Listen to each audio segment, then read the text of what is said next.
Okay, we are back. This is the April 14th, 2025 meeting of the North Andover Select Board. We are back from executive session. If anyone would please rise if you're able and join me for the Pledge of Allegiance.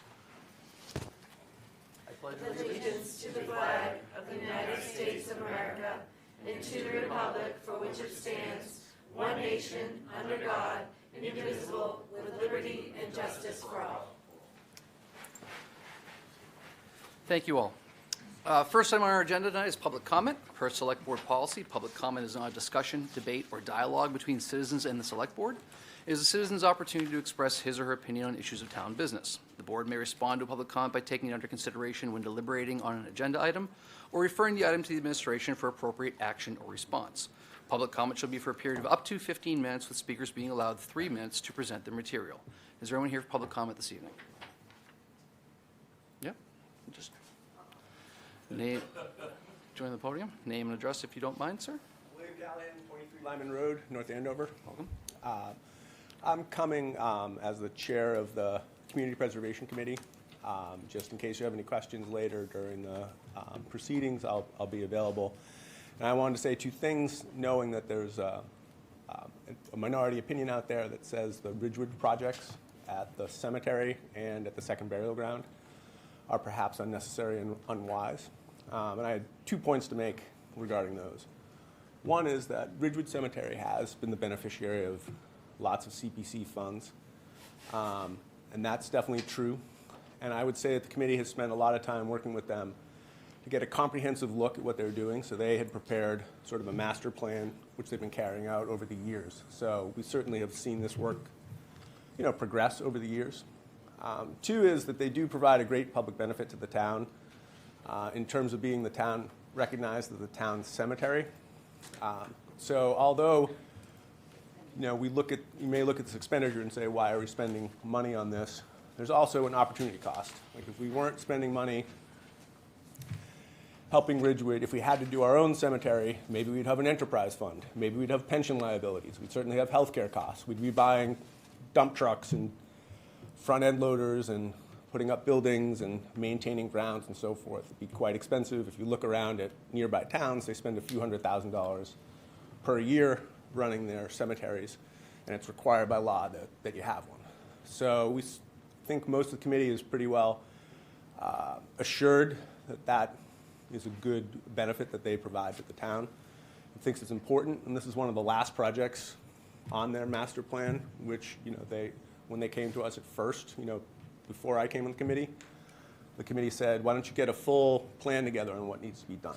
And so, it's a situation where we do help them with their capital costs. I'd also say if you look at their Form 990, which is public and available, that's the tax return that the 501c3 files. You can see that they just about break even. Some years they might run a deficit. They don't have a huge endowment. Their officers are not paid. They have employees, and they do pay some people to take care of the cemetery and so forth. But by and large, no one is profiting from Ridgewood Cemetery. The second thing to talk about is second burial ground, because it is quite an expensive project. And we've certainly thought about it a lot. We want to make sure that the work is put out to bid and carefully supervised and so forth.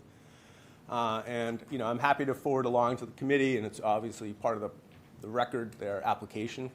But second burial ground spent decades being under-maintained. And really, I'm not trying to assign anybody any blame. I think it's a difficult thing to know how to take care of such an asset and so forth. And they certainly encountered some extenuating circumstances there when they found these tombs. And when you look at the people who were there, between the graves they restored already and the ones that are in these tombs, we have Revolutionary War heroes. We have the first Postmaster General of the United States. It definitely has. Look at the wall over right. Here. So definitely has a lot of the town's founding fathers and so forth. And again, given the length of time, you can kind of look at it and say, why should we spend $975,000 to restore the cemetery?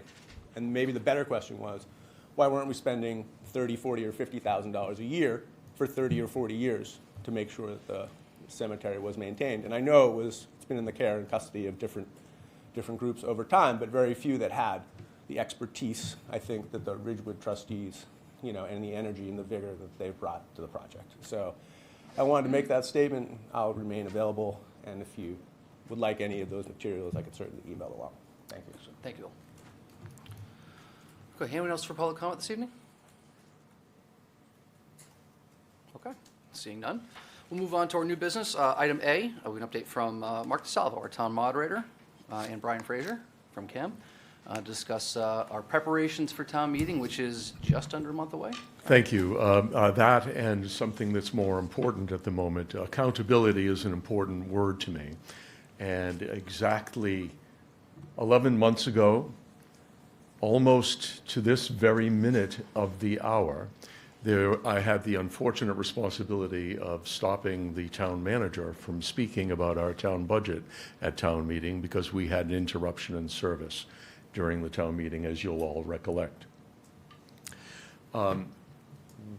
Brian and I thought it responsible to make you fully aware of what happened, why it happened, and why we have certainty that it will never happen once again because of that responsibility about accountability.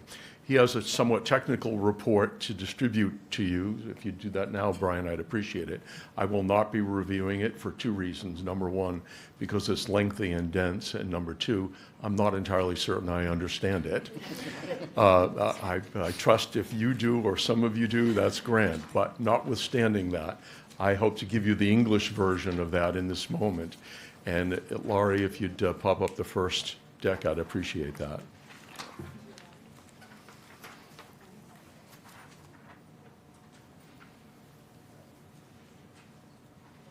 I won't count this against your time. Excuse me? I won't count this Oh, against thank you your very time. much. I appreciate the courtesy.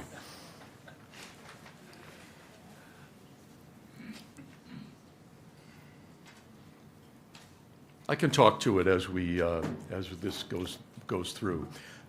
Number one, the question was why the interruption? The best practices at the moment was to network these rooms, these satellite rooms as necessary, so that there could be a streaming without any lag time and the like. Here we are. If you could start the slideshow, that we will have one. I wasn't at the PDF, so I cannot, but I can show it. Oh, okay, all right, I appreciate it, no worries. And we had these best practices, and as appropriate, Brian and his team actually went forward and they tested the circumstance under loads that were believed to be heavier than what we might have experienced at town meeting. Unfortunately, the gremlins came. There were complexities that none of us could have anticipated or none of the literature expected, and we needed to deal with the gremlins, and we had that alarming degradation that caused us to cease continuing conversation. Why did we have to cease continuing conversation? Because the law requires that anyone in a satellite room must have, at minimum, audio ability, the ability to hear what is going on in the main room, and also the ability to deliberate and speak to the main room. We had anticipated and hoped, as always, to be better than that, providing both video opportunity as well, access to what was being presented by the town manager at that moment in time. And that's what failed us. And we needed to move forward. So how does the interruption result? There were attempts to recover it by rebooting the system. That failed immediately. Coincidental with that, there was a scramble, even of a heroic nature, frankly, where more than 800 feet of hard cable was laid between these three sites and the major technology hub as well. So really 4 sites. And it was all done within 42 minutes with the wonderful cooperation of the North Andover Police Department, our custodians, CAM, of course, and MFI, who did not have any responsibilities. That was our vendor for technology in the main room. But they contributed as well without the obligation of doing so. So that was an important thing to recognize. Lastly, I think you want to know, is it going to happen again? And the answer is no. We had some really hard lessons that we learned. One is that we shouldn't rely necessarily on best practices, but rely on what we know has worked in the past. And the bottom line is that any satellite room that we use in the future will in fact be hardwired from the get-go.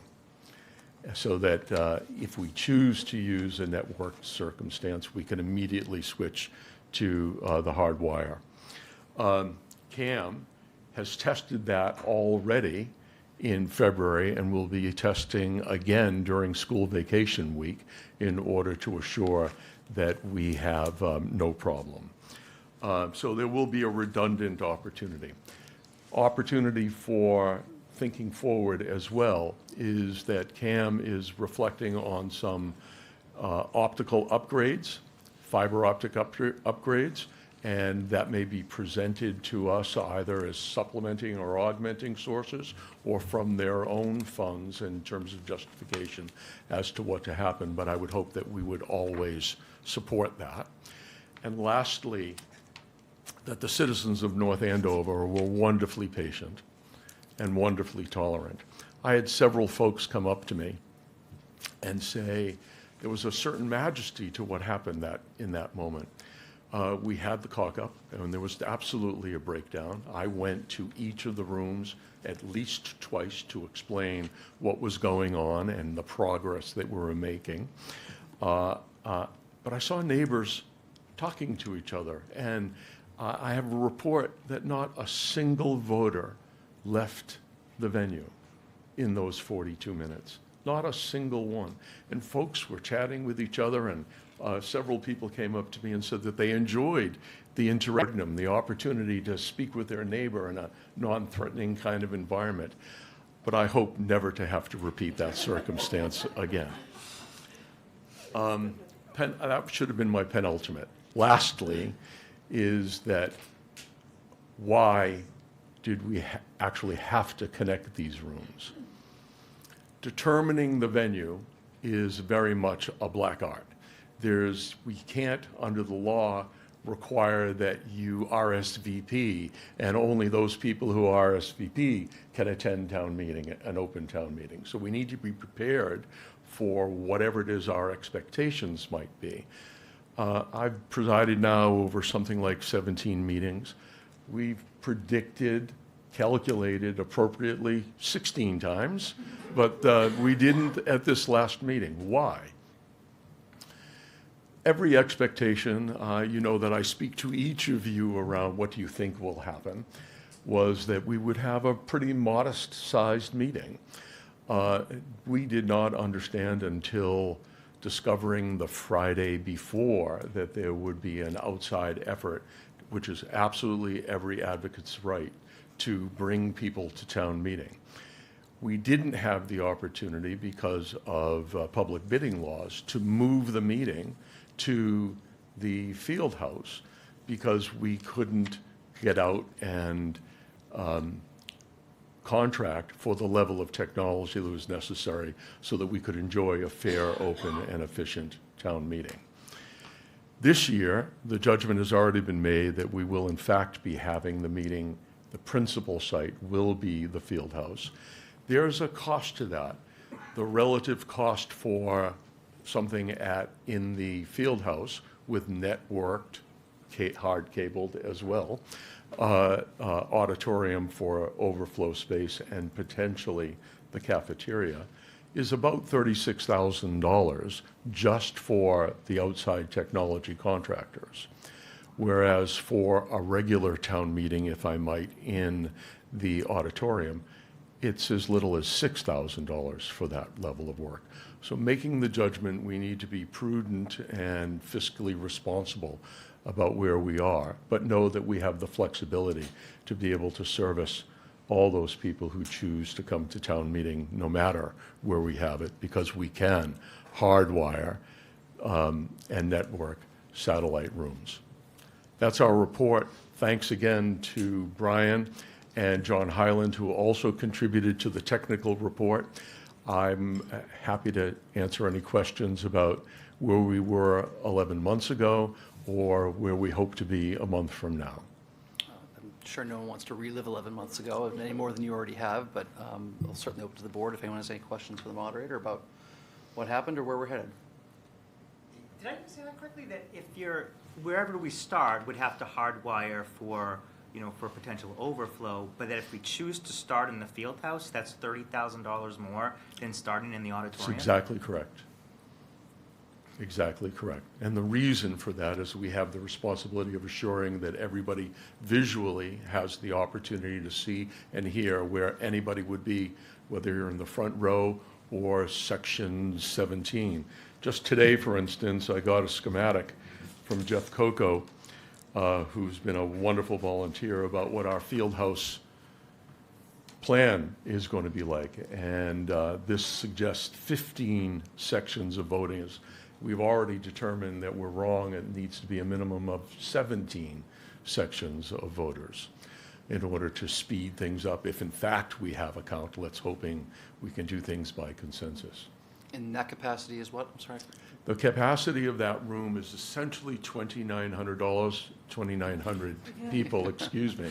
You need to pay, you should come in. Yeah, I appreciate that. With 600 additional seats on the floor, some number in on the stage as well. And as necessary, the first default will be to the auditorium, and then the second default will be to the cafeteria. I wouldn't suspect that we'll have to actually do that, but we'll be prepared to do that in any case. Any other queries, Dave? If I know there, you've made efforts, other towns have like the voting machines. If we ever had that option, would that significantly reduce those costs? You or mean no? voting devices? Yeah. No, as a matter of fact, it would be significantly more. Just the act of, because we have generally larger meetings, just the act of having a level of technology for voting devices, you ought to expect to be about $40,000 a year, just for the privilege of voting yes or no. And we're reasonably efficient. I did a study just a few years ago. Our votes take, notwithstanding a very large crowd of 3,000 people, but 3 to 5 minutes, and we have very few actual recorded votes in our town meeting, unlike the tradition in many, many communities where they're having contested votes every single time. We've had the privilege and relief from our members to trust the judgments that are made by the moderator and what they can visually see themselves, which is one of the advantages of raising your hand. After all, it is called open town meeting. Anybody else? Brian, anything to add? Thank you for listening. Again, I am singly responsible and accountable for, as custodian of what happens in the meeting. All my fault last year. It will not happen again. Thank you. Thank you, Ms. Moderator. Okay, back to our agenda. I lost my agenda. There it is. All right. All right, item B, we have a request to use the town common for the summer children's shows and concerts. Rick Gorman here. Thank you, everybody. Couple of quick announcements. Our summer programs went on sale last week. Sales are very brisk. Our playground programs are about 70 to 75% full now. Most of our week-long programs and our day trips are almost all sold out. So for any residents listening tonight, interested in still summer programs, get in touch with us as soon as possible. One of the first things that I do this time of year is to come for permission to run 2 of the programs that the Youth and Recreation Service oversees, and that is the children's shows and the concerts on the Common. The children's shows, which is now year 63 of the children's shows, and I'm not sure exactly how many years we've been doing the concerts on the Common. So this year we have a full schedule of children's shows, Tuesday and Thursday mornings, 10 a.m. on the Common, with a rain site of the high school auditorium. Unfortunately, we usually get one rainy day during the summer. And then on Sunday nights, we have our customary 7 concerts.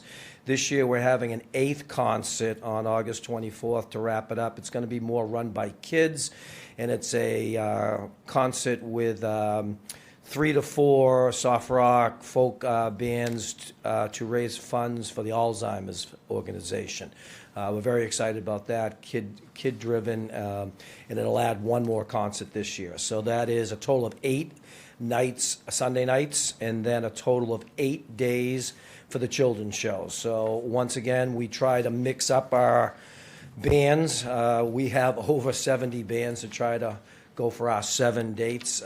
We try to take some of the real popular ones that people want, but also try to bring in at least half new acts, which kind of annoys some of the people that want to be here every year, but we're trying to mix it up a little bit with different genres. But I will tell you, if any of you are looking for a second job, be a children's performer, because nobody is doing children performances anymore. So pretty much the same people we've had for the last couple of years will be the same people this year. The famous Wayne from Maine retired a couple of years, and he used to draw 350 people. So just for an estimate, the children's shows will draw at least 250, mostly parents and young kids. And then on Sunday nights, we draw between 250 and 300 people on the Common. It's really nice if you've been in our Common, obviously on a Sunday night during the summer. It's great. So we're once again asking for the board to give the Youth and Recreation Services permission to run those 2 programs on the Common. I like the fact that the first one is one of our own, Rico Bar. Yes. Yeah, it's from Yeah, North most of the Andover. bands that we've tried to take care of our own residents. Yeah. We have a number of North Andover musicians, so And they're good. try to mix it up. But Rico was actually rained out last year, so we're really excited about them being able to come back this year. That's great. Any other questions for Rick?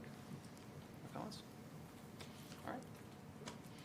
I'll move to approve the request of Youth Services to use the town common for the summer children's shows and concerts. I'll second that. I have a motion and a second. Any further discussion? And also Sunday night. I don't know if that's in here or not, but also the Sunday night. As amended. As a friendly amendment. All those in favor? Aye. Thank you. And the second thing I'm here to talk about is the famous Stevens Pond.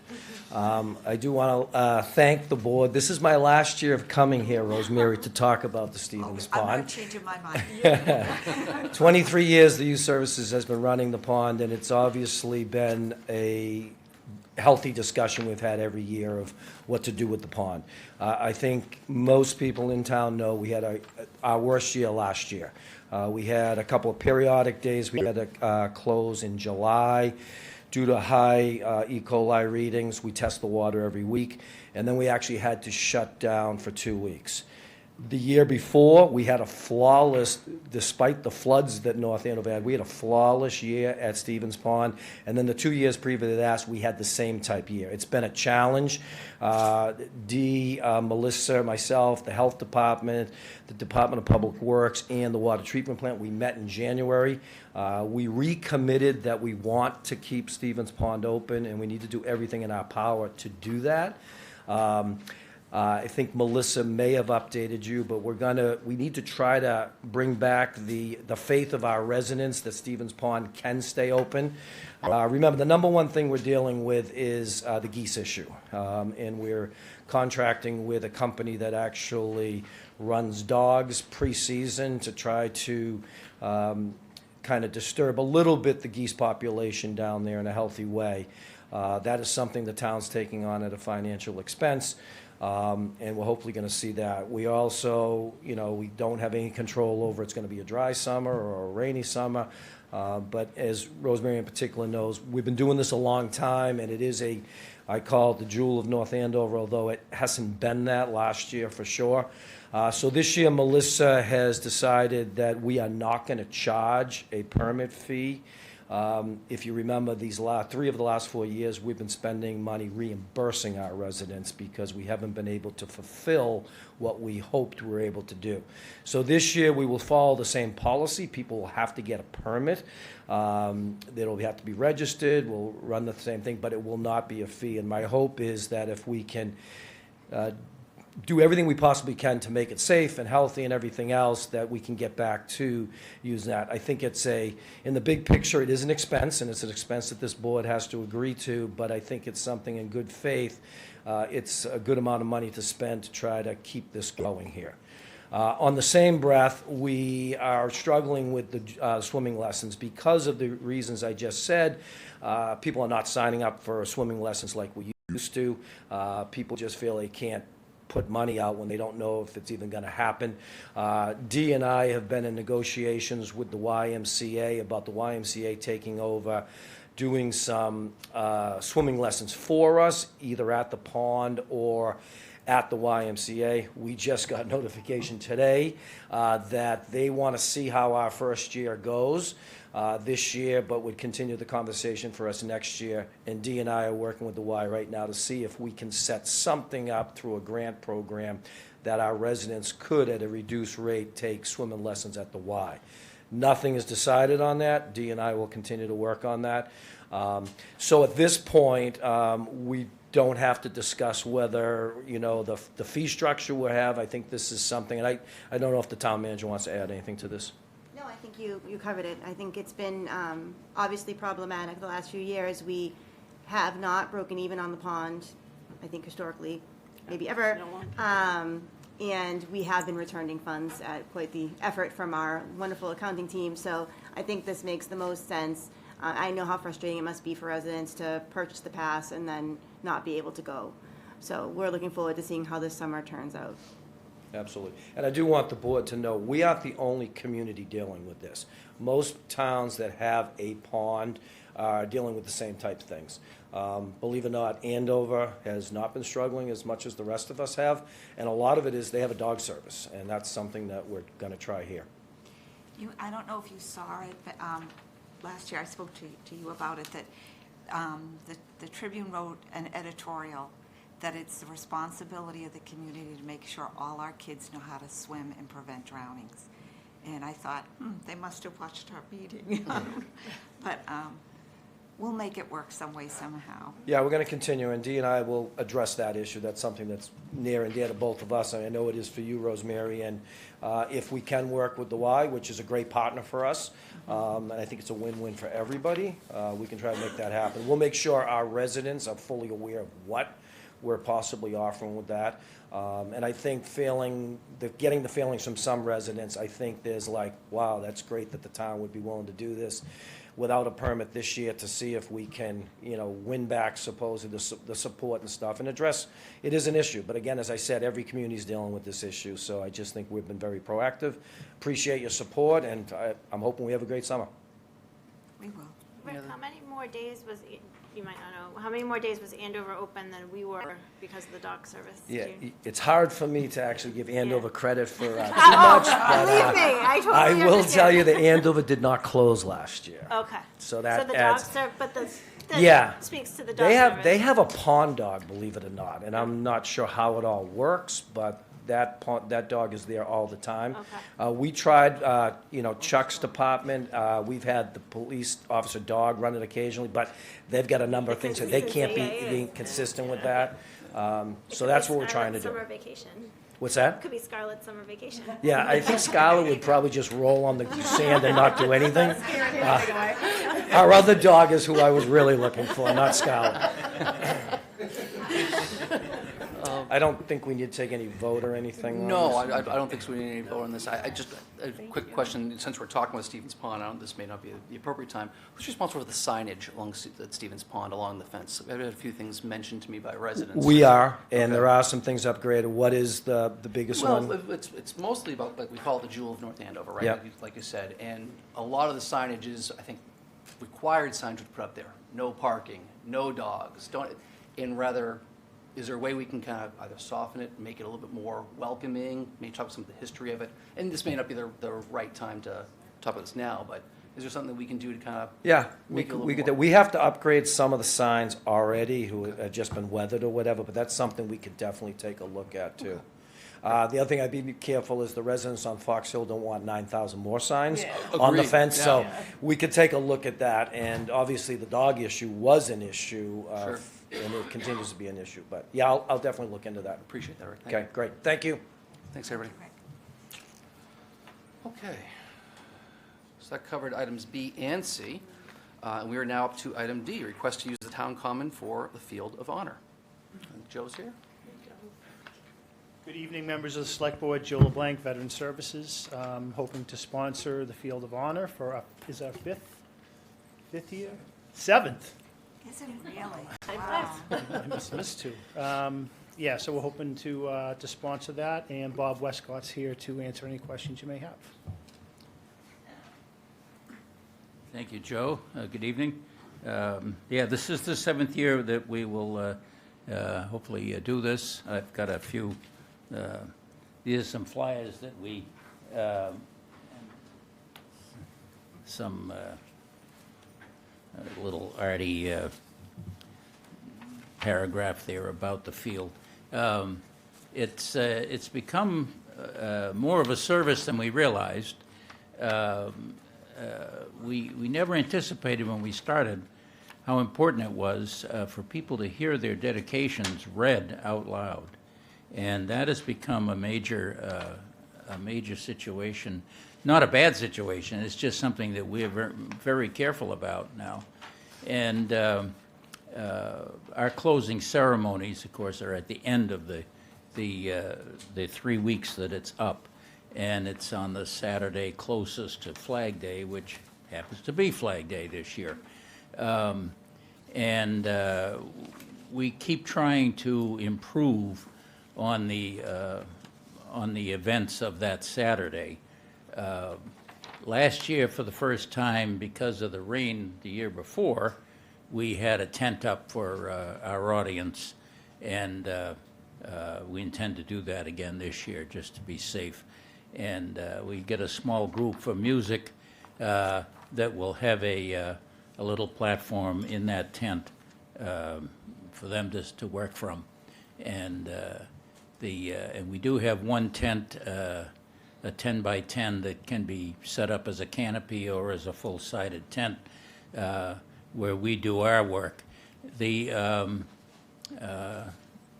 some 400 to 500 flags that we post, and we're going to have more help from Boy Scouts this year.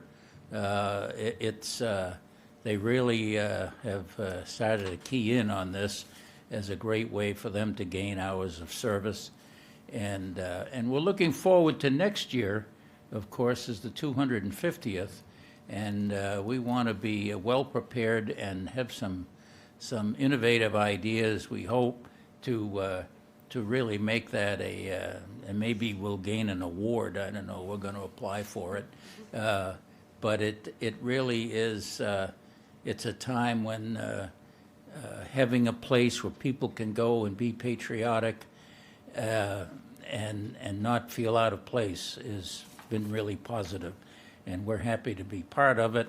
And we can't say enough about the assistance and the welcome that we've received from North Andover. None of the other Andovers have I see Rick smiling. expressed an interest in working with us the same way. Someday it may happen. We are supposed to serve all three communities, but we're going to push harder to have more people in Andover understand that it is for everyone, not exclusively for North Andover, but we do God have a knows lovely it's. spot. So we do ask for that. It is up for 3 weeks, and the night before the Saturday before Memorial Day, we do the layout. We grid it out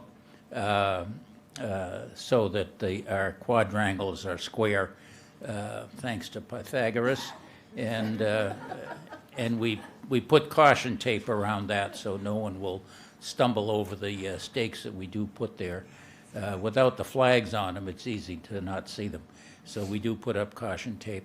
And then on Saturday morning, it gets, we do all the pinning, and it goes fairly quickly once we've established our squares, so our rectangles. So we humbly request permission to do so. Any questions?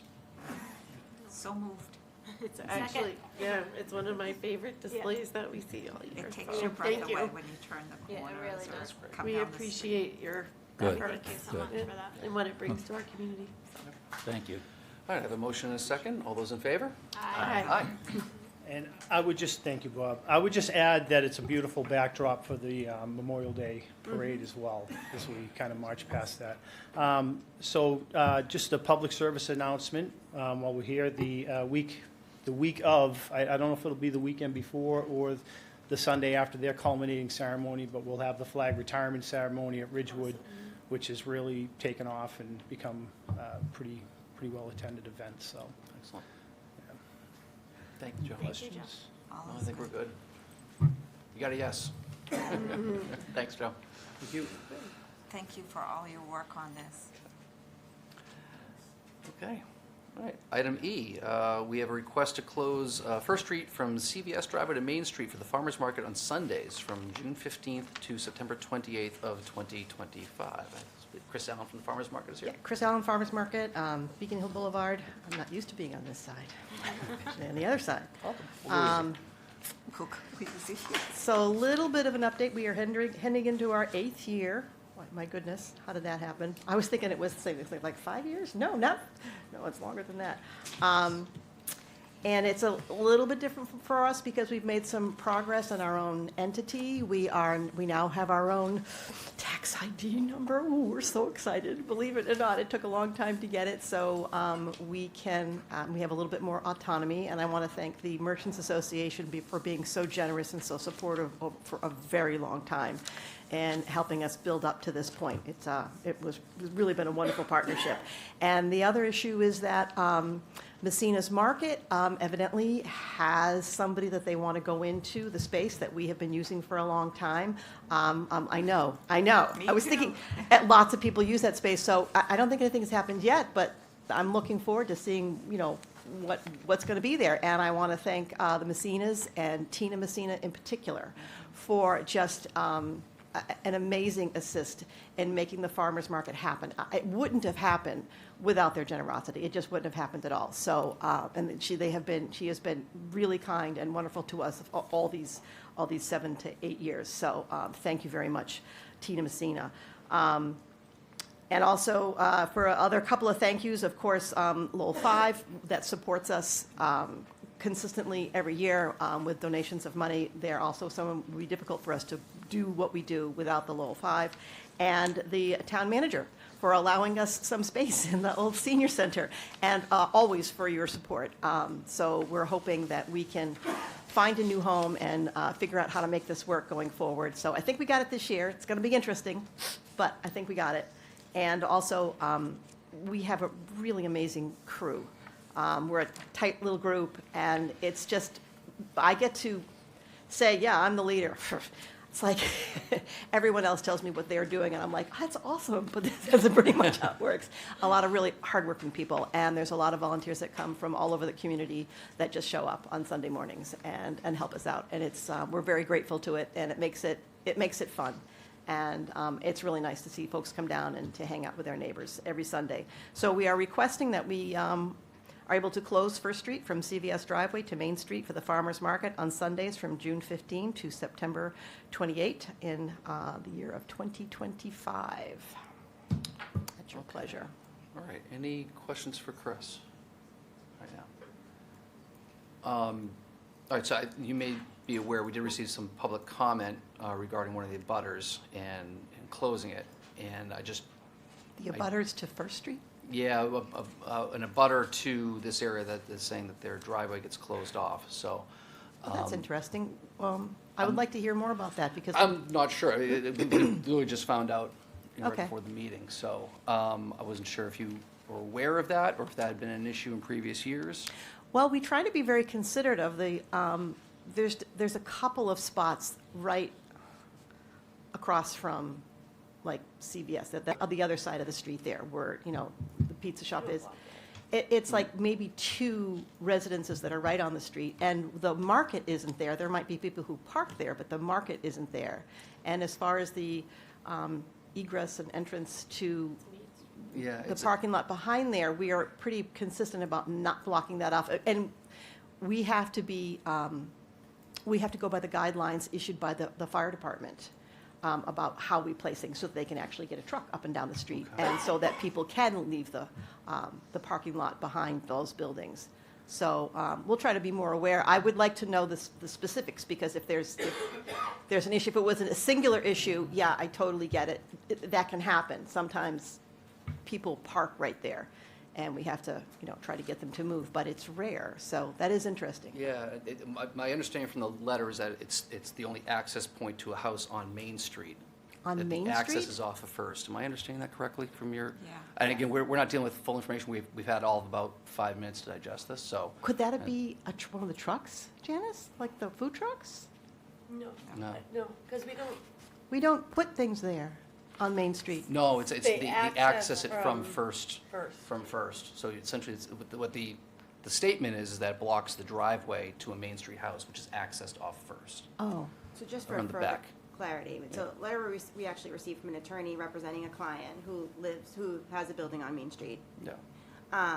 And I would advise that perhaps we think about tabling this until the next meeting, because there is threatened litigation within the letter. That may be wise. We even could have a special meeting if we need to make a Yeah. decision before April 28th, which is when our next meeting is. But considering the very little time we've had to look at this, and the fact that our council has not been able to look at it, I think that may be. What I will add is that this was submitted as public comment, and it will be added to the Okay. agenda, the packet. all right. Yeah, and Yeah. we also take tons of photos. So if we ever wanted a visual of what is going on, we might even be able to provide that, so, to give somebody more information. So Yeah. it's interesting that, I know it's a curveball, but we literally just be aware. well, it's interesting that we don't get the complaints day of. I mean, all of us are there for Yeah. 3 or 4 hours, Yeah. 5 hours, sometimes every Sunday, so. Yeah. Huh, okay. Well, I So appreciate that. and- When do we need to have a decision by on our end? Just want to make sure we don't. When is the first farmer's market? yeah, we have a little bit. Yeah, June 15, you got some Yeah, time. we- Okay. So, Okay, We're good. So if we, Go so to if we our next meeting. try to decide this by the 28th. Yeah. Okay. Okay, I if not, we're appreciate you gonna, apply so early, though. yes, Thank you. well, we tried. And if it doesn't work out, we're just gonna shut down Main Street, okay? Yeah. Thank you very much. Thank you. Thanks, Chris. Do we, do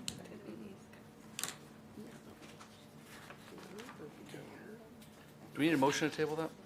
No, no action Great. beyond the next. Okay, great. Okay, next up, item F. We have a citizen petition from Mr. Kevin Doobie regarding warrant article for this year's town meeting. Welcome. Thank you, Mr. Chairman. Thank you, other members of the Select Board. First, I want to point out that this is a completely nonpartisan measure. It's designed exclusively to increase civic participation and promote our democratic process. The 10 people who signed are from a broad swath of the political spectrum. I've registered Democrats, registered Republicans, and unenrolled, including both members of the Republican and Democratic town committees. So this is absolutely nonpartisan. This is quite likely the only time, in fact, that all of us that signed have stood on the same side of a political issue. I can almost guarantee it. Our reasons for bringing this as follows. Number one, to increase the number of candidates. The last 2 elections have been uncontested. The Select Board has been uncontested since 2021. The last time the elections for Select Board and School Committee were both fully contested was 2017, so 7-8 years ago. The time to pull papers is simply too early. In January, people are recovering from holidays, catching up on bills, and generally dealing with winter. Under current rules, the last day to draw papers is late January/early February, ranging from January 31st to February 6th.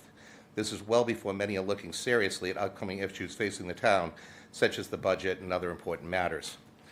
Should this pass, the last day to pull papers this year would have been March 14th, and the range would be March 9th to March 15th. I can only imagine that this year in particular, those extra 7 weeks would have brought out some candidates to run. The next issue is campaigning. Running for office in February and early mid-March is terrible. It's bitterly cold and it frequently snows. Not only is this not conducive to typical campaign activities such as door knocking and standouts, it can be outright dangerous. Icy stairs and sidewalks are a recipe for disaster. This is exemplified in that in 2022, school committee member Joe Hicks actually suffered a broken foot in the first week of campaigning when he slipped on ice while trying to door knock. Danger aside, no one wants to open their doors to a canvasser when it's 16 degrees out. I know for a fact, I've canvassed at many different times of the year. I go out when we have town elections, I get maybe 1% will open the doors. I can literally see that there's cars in the driveway, everybody's home, they ain't coming because it's 15 degrees outside. They're paying a heating bill. I go out in April, May, half of the doors get open because people are much more likely, or they're even in the yard at that point. You just walk by and say hi to them. So yeah, and really, under current rules, daylight savings time doesn't even hit till the second Sunday in March. So you get like 2 weeks that you can go out during the weekday, that it's not dark, at 5:30. So it'll give you much more time for people to door knock and otherwise participate. And this will especially help people that aren't connected to a campaigning, people that are used to this. It will bring out possibly new people that have, for lack of a better term, no idea what they're doing, to say, hey, I might be able to actually get somewhere. Moving the election to the end of March will ensure there are many more daylight hours for campaigning. I already said that. Lastly is turnout and overall participation. Contested elections are obviously drive greater turnout. I think we had, 5.8% turnout this year because there was no reason. It's an uncontested election. Additionally, given the timing of these elections and their proximity to town meeting, if we move it, the voters will be made more aware of things going on. You'll have people actually actively campaigning, bringing light to issues. It could actually drive more people to come to town meeting as well, because they'll be included. I do know, I was looking at social media, and this particular year, and somebody went, wait, there's a town election coming up? It was like a week before. And they're like, huh? And, it's crazy. So why the last Tuesday in April? It just makes the most sense. Any later, and it could end up the same night as town meeting. I believe the last time it was brought to attention that something like this was brought up, it would have actually moved it to the day of town meeting, which obviously isn't going to work.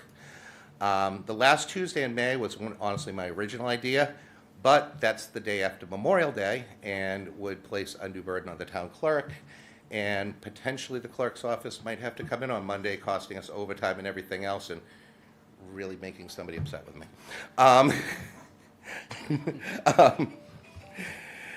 Having it after town meeting could also turn the meeting into a campaign event. What we don't need is when the town meeting's actually happening, to have a dozen people standing up going, Joe Smith is the best candidate and he'd vote this way in the Warren article.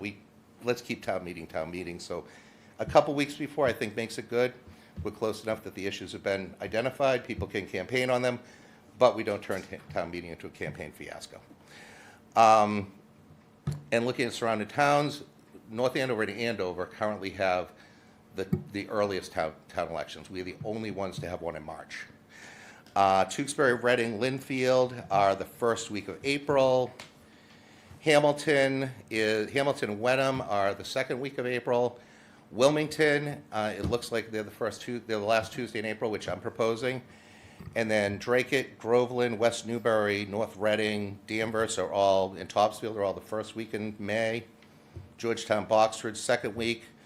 Middleton, Ipswich are like the third week of May. So there's definitely precedent in the local vicinity for other towns that have their town elections significantly later. And for the record, Andover rarely has people contesting their elections either, because it's early. This year they did, but on average they don't frequently. So that's my spiel. Okay. Any questions? Any questions, Mr. Doobie? One year, I think it was my first election, that we had a snowstorm and they canceled the election and put it off for 2 weeks. At that point, I had sent out all my mail, spent all my money. So I can go you one better, Rosemary. Remember 2020? That's more about the COVID year. That was the world's longest election. It was supposed to be March 20-something, and we ended up June 3rd. Yeah. Anything else? I think I saw somewhere, so you'd still propose that the new members are sworn in immediately after the election? I believe the town bylaw requires that. I believe town bylaws do absolutely require that they are sworn in the day after. In the corner Yeah. here. Yeah. So could we get into a position where one board has made recommendations on the warrant and And then the board another, changes. and then the board changes? You could. So what I would recommend is if you were going to change the election date, that you also consider changing when the person gets sworn in. A lot of communities actually swear in right when town meeting ends. So they do it as a part of town meeting at the very end. That way you make sure that, one, you still have that continued presence on your board, but two, as a new member who hasn't been there for the budget, hasn't been there for all of the warrant article presentations, it can be very daunting to try to get up to date in just 2 weeks, 3 weeks. And that's been discussed. And I'm perfectly fine with that. I don't know, can we amend the article at this point and put that in there? I think I talked to some other people, and they brought up the fact that I think it's yet another charter change that would need to be almost a separate article. So, Well, I think I'd like to invite Changes on it. Dawn, if you're willing to come up and share your thoughts, if you don't mind, our town clerk. You can, wherever you would like. Where you stand a good part of the day. Hi, Dawn Warren, Town Clerk. Kevin, thank you. So, moving the election a month later, which would be the last Tuesday in April as it stands, poses some difficulty for our office in terms of trying to prepare for an election and the annual town meeting at the same time. One of Kevin's points was that nomination papers would be made available later, therefore giving a candidate, better weather to do that in. So according to my calculations, nomination papers would have to be made available on January 13th, and then they'd be ending on March 9th. So you're still in a swing of February for campaigning, so I'm not sure if the weather would be better or worse. But I did want to make that point, that it wasn't, the second week in March. It would, based on the statute, we'd have to have those closed on March 9th. So, Not our charter, but the state statutes. yeah. Outside of that, one thing comes to mind is doing, the presidential primary. So that is a very tight deadline for our office to wrap up one election and then go right into, the town election from a presidential primary. That would allow us a little bit more time to regroup, but that only happens once every 4th year. So I don't recommend at this point that we change the election deadline. Do you have any questions besides those? You wouldn't anticipate any change in costs, right, as a result of this, that the cost is the same? Mm-mm.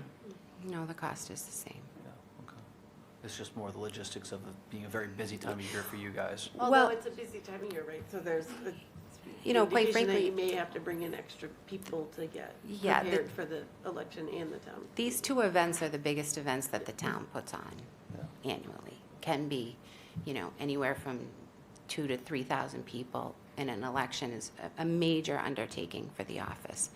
And it does require months of preparation, months of planning, and to try to do that simultaneously with the second biggest event that we do, that's a lot for a 3-people office. Mhm. Do you happen to know if having later primaries, does that tend to have a higher turnout? I'll be honest, it's my opinion that someone who wants to run for office runs for office. It doesn't really depend on the time or the nature. Not so much candidates, but actual, turnouts for voters. No, the same thing. That would be the same thing. If someone wants to come out to vote for something that's important for them, they will. Unless it's school vacation week. And the whole That family's definitely gone. makes a difference. Timing of it is important in terms of people being away on vacation and summer. Timing, weather, those are all So if we were factors. talking about the last Tuesday of April, would we ever run the risk of falling on April break? I mean, we're awful late this year. it will always be the Tuesday after April break. It would always, I couldn't turn on a May, or What? Could that ever turn out on a May date, or? Could what turn out on a May date? The April vacation? No, it's always set. And I actually looked at the past 6 or 7 years' worth of North Andover school calendars, and this would always fall, the last Tuesday of April is always the Tuesday after April vacation. Some folks take longer on vacations too, so, you know, they tend to try to get better airfare, so they'll leave a little bit earlier, come home a little bit later. So, Any other questions for Mr. Doobie or Don? May I rebut some of Dawn's points? You're welcome to. To get into the when papers are being pulled and due, yes, you're still talking a February type idea for campaign, but people need to make that decision at the beginning of February, or this year, January 31st. They need to make that decision and say, I'm going to run and I'm going to commit to this. Whereas now we'd be pushing that to March.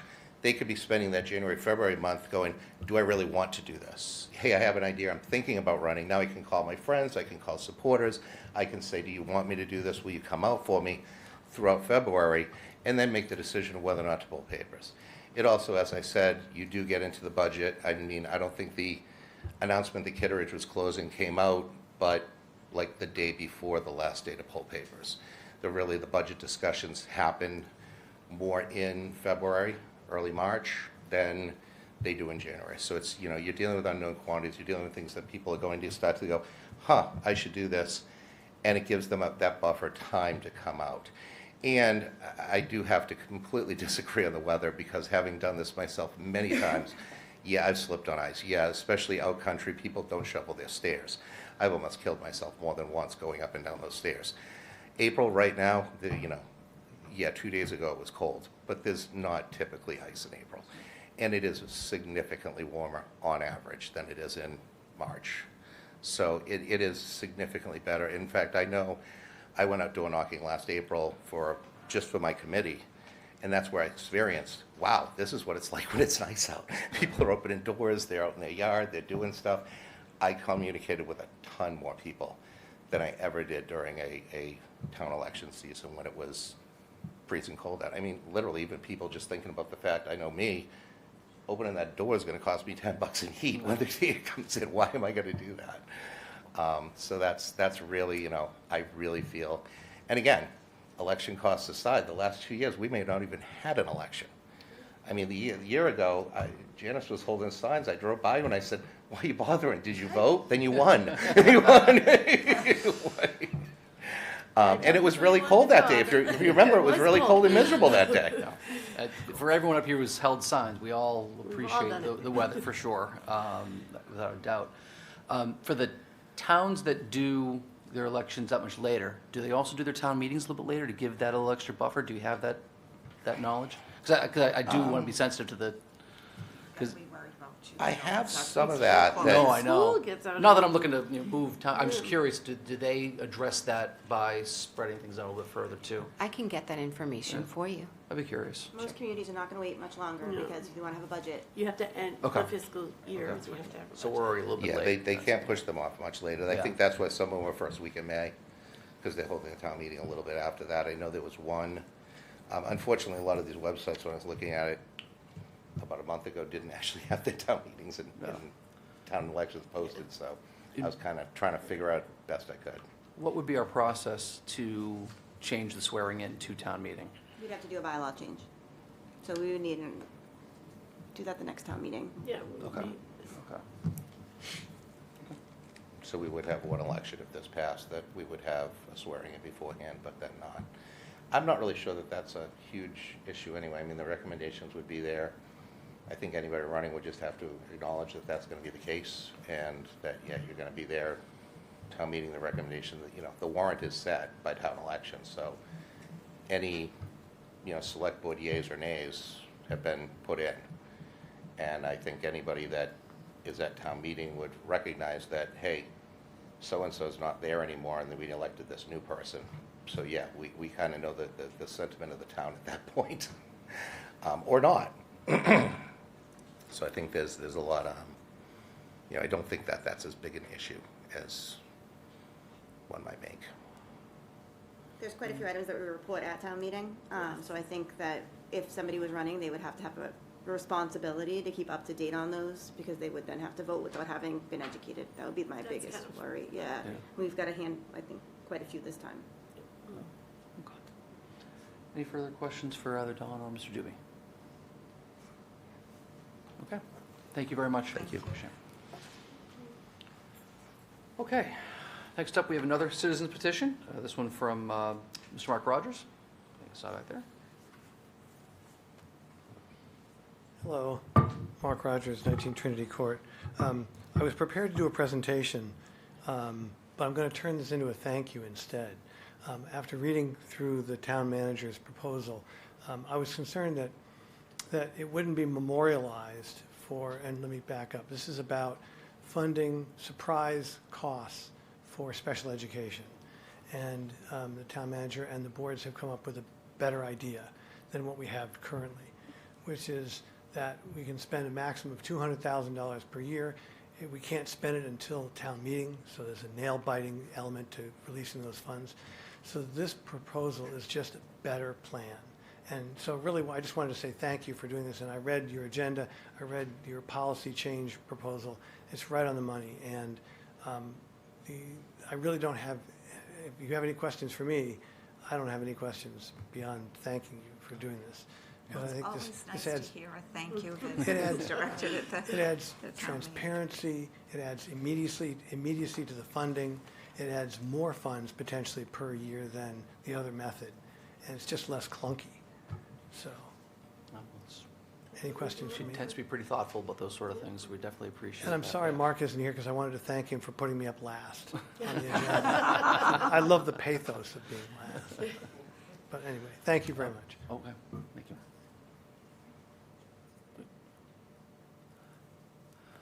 Okay, I guess we're moving on to item H, vote on the revisions to the financial reserve policy. Turn it over to the town manager. Sure, absolutely. So this actually came from my conversations with Mr. Rogers, so I appreciate him for bringing this to my attention.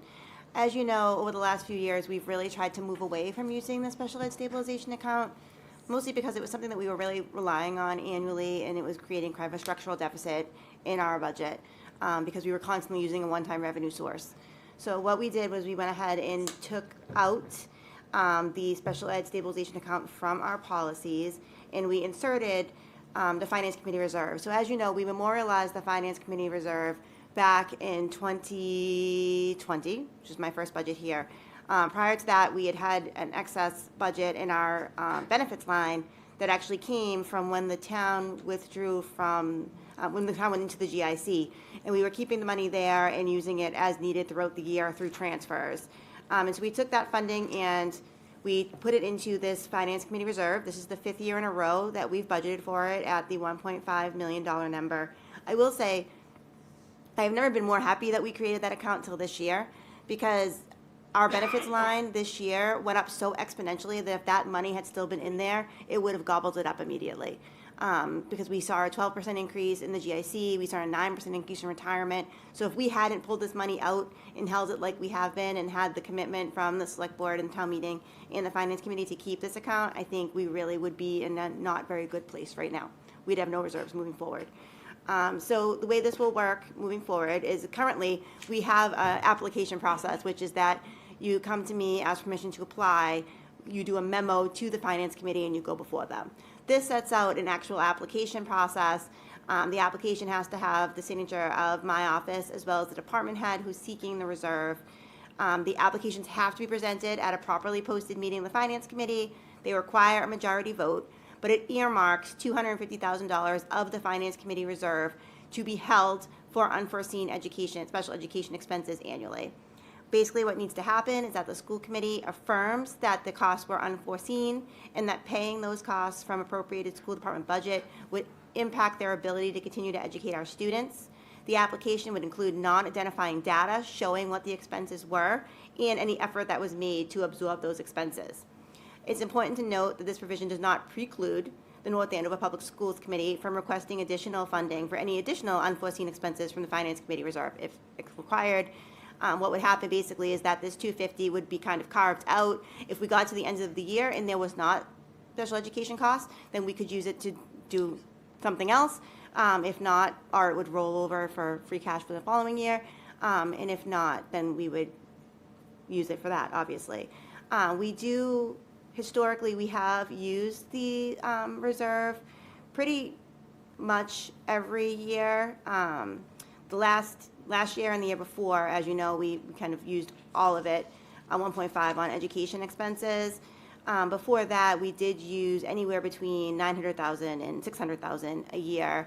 And typically, that was for things like we fronted $100,000 to the senior center because we hadn't received the donation from Amazon yet, and we needed to buy the furniture. We didn't want to open the doors with no furniture inside. We used it to purchase a truck. We had received a grant, and it was a matching grant that we did not know we were going to get when we created the budget. We didn't want to lose the matching grant, so the Finance Committee Reserve did a transfer for that. And it's been that kind of thing moving forward, but it has allowed us a lot of great flexibility. And I will add that CPAC also reviewed this language too, and asked for the last line saying that they would be eligible for other funds, and we were able to include that at their request. And correct me if I'm wrong, the goal longer term would be to have a dedicated special ed reserve, not for this year, because we can't get that in this year's warrant, but provided there's a funding source, and that would be the long-term goal. Long-term goal, I'd actually like to have both. Yeah. I think that, yes, I would like to start to build the Finance Committee, the Special Education Reserve. A Special Education Reserve is a fairly new thing. It was rolled out around 2019, which is why the town probably went with a Special Ed Stabilization Account at the time. You are seeing more communities going to the Special Education Reserve, mostly because it does carry over. So unlike the Finance Committee Reserve, where if we don't use it, we lose it, we reappropriate it in the following year, you actually can carry that over. And one of the funding sources that we've kind of been chatting about is, for the first time ever, we're using Medicaid as a funding source this year. We're using the Medicaid revenue. And we have it at, I think, 374. And so we know that that's now built into the budget. But let's say next year it comes in at 474. Well, that $100,000 could be what we use to fund the special ed reserve moving forward, and then we just kind of build off of that.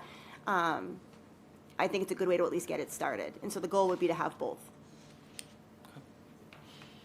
Any additional questions for the town manager? This really isn't a question, I don't know if you know the answer, but do you know how many, and I think it's hard because we don't have a lot of historical data, but how many unexpected out-of-district placements we don't have that data? Yeah, I don't know. I mean, so we looked at what a typical cost could be for an unexpected, and it can be anywhere from 70,000 to 400,000, depending on where the student is placed and when in the year, right? Because often we're not able to negotiate transportation because it's sudden. Right. So the cost can be all over the place, but every year is very different. I will say that in this year's budget, they have fiscal year 26 budget. They have kind of looked at those contingencies and created metrics for that. So I think that we'll see a better year next year. But the exciting part is that in 2 years now, they're only able to go 400,000. Now we'll be able to, over 2 years, go for 500,000. So hopefully that helps to absorb some of the uncertainty. And I think, like, one of the things we talked about when Pam Lathrop came in last time was that she is in fact trying to anticipate the unexpected, right? Which is a new, and so maybe we'll at least get closer to what we're. Right, and there's going to be situations that the school department absolutely cannot And rather than just anticipate. moving the previous year's budget number forward, knowing that it's going to. So it's good. It's good to hear, or good to know that they're implementing metrics to project forward. And I think it's imperative that we say that they, obviously can go for more, because like we just said, 250 might not cover one. So it's great. If there's no other questions, I'll take a motion. Move that the select board approve the revisions to the financial reserve policy as presented. I'll second. I have a motion and a second. Any further discussion? All those in favor? Aye. Okay. Mr. Chair, would you be willing to do licensing before we start the warrant? Oh, I suppose. Yes, absolutely. I'll take a motion for licensing. Motion approved to licensing. I'll second. Motion and a second. All those in favor? Aye. We are in licensing. Our first item for licensing tonight is an application from Christina Ferreira Arruda of Ava Moon Vintage Antiques. Is Christina?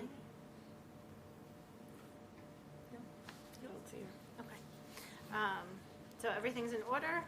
It's, they call it a junk license, right? But I don't, that's too So bad. bad. She probably doesn't. She probably doesn't feel that way. But anyway, everything's in order, so I'll take a motion. I'll move Select Board acting as licensing commissioners, approve the license renewal application for Ava Moon Vintage Antiques. I'll second. I have a motion and a second. Any further discussion? All those in favor? Aye. All right, move on to our next item, which is a renewal application from Catherine Poulin of Predictions Past, Present, and Future for a, I want to call it a tarot. Fortune teller's license. Fortune teller, I was going to say tarot. Is Catherine here? No, this is a renewal, everything's in order. She comes before us every year. I'll take a motion. Move that the select board, acting as licensing commissioners, approve the license renewal application for Predictions Past, Present, and Future. I'll second. I have a motion and a second. Any further discussion? All those in favor? Aye. Moving along, we have an application from James Cass of Oak and Iron Brewing for a special one-day wine and malt liquor license for sheep shearing, which is very exciting, on May 18th. Good evening, Select Board, and thank you for having me tonight. My name is James Cass. I am the owner and master brewer at Oak and Iron Brewing in the beloved Andover. First that I've heard of that, but Are they going to let you come over? but I am a 9-year resident of North Andover. Excellent. Okay, Oak and Iron holds a Mass General Law 138-19C farmer brewer's license, which allows us to manufacture, sell on site, and distribute malt beverages in Massachusetts. As mentioned, we're seeking a one-day liquor license to participate in the May 18th sheep shearing event. We've done about 20 on-town property events in the last 7 or 8 years in Andover. The presentation I'll share tonight, hopefully it's here, is really kind of our continuously refined approach on how we do these. I feel very fortunate and proud in the same respect that we've never had any issues in over-serving, serving under the age, or having any unruly customers, at our events. So that I would think would be most important here to the Select Board. So with that, is there a presentation?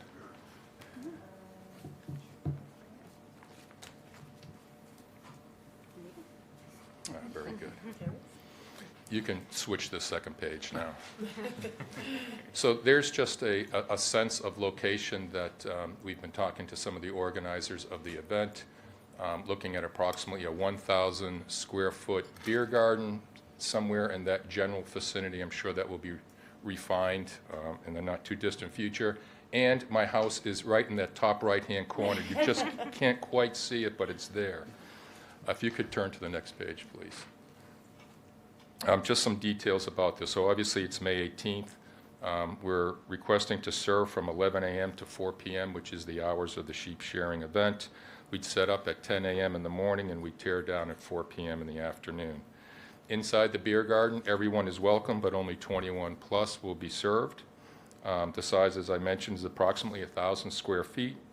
The alcohol perimeter fence is 4 feet high. It's essentially a snow fence that we will stake in. Occupancy is about 100 people, and we'll have high tops throughout.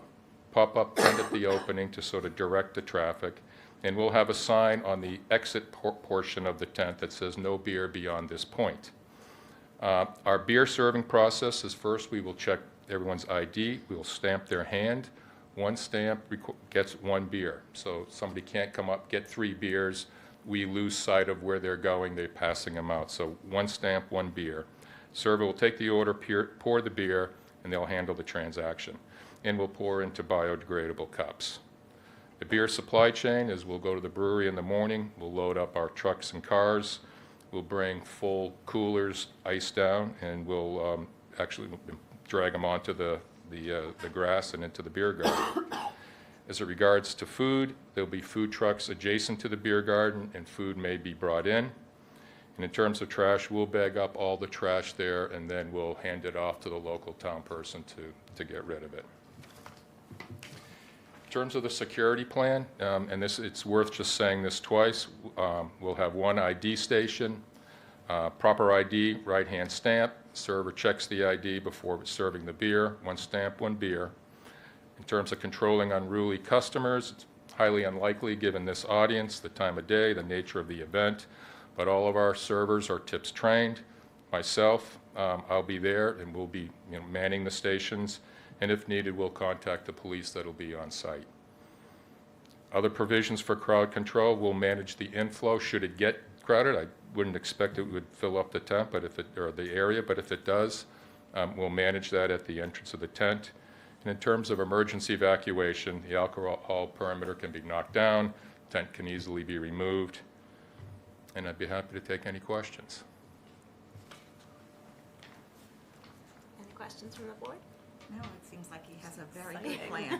Well, thank you. I like the plan. Thank you, Yes. yeah. Yeah. It's exciting to see. Yeah, we're excited, as I said, we've been in business for 8 years. I've lived in that house in the top right-hand corner for 9 of them, and I drive by the sheep shearing event for 8 years in a row. I go to work early on a Saturday, so I don't see the real crowds, but it's always been one of those, geez, I really would like to get there someday. And, Now we just, hope- good weather, good yeah, weather. is what hopefully we're this, going- hopefully this is the day. Yeah.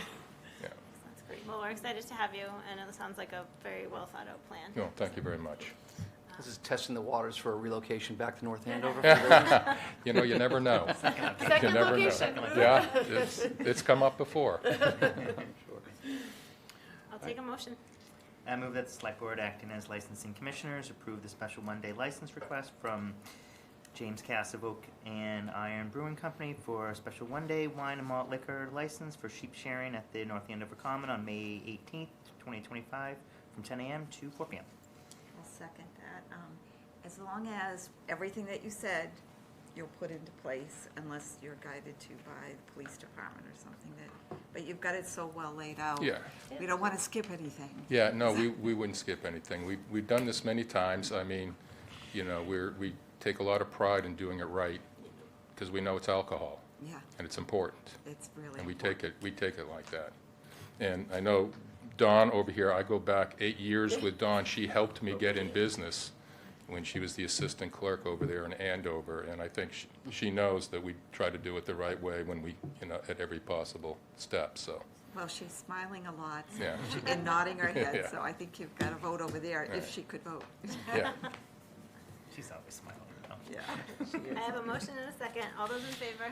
Aye. Thank you so much. Thank you very much. All right. Our next item is an application from the North Andover Country Club for a change of officers, directors, LLC managers. Do we have anybody from the country club? Yes. All right. My name is Boyd Holcomb, the general manager, and this is just an annual thing. We have 12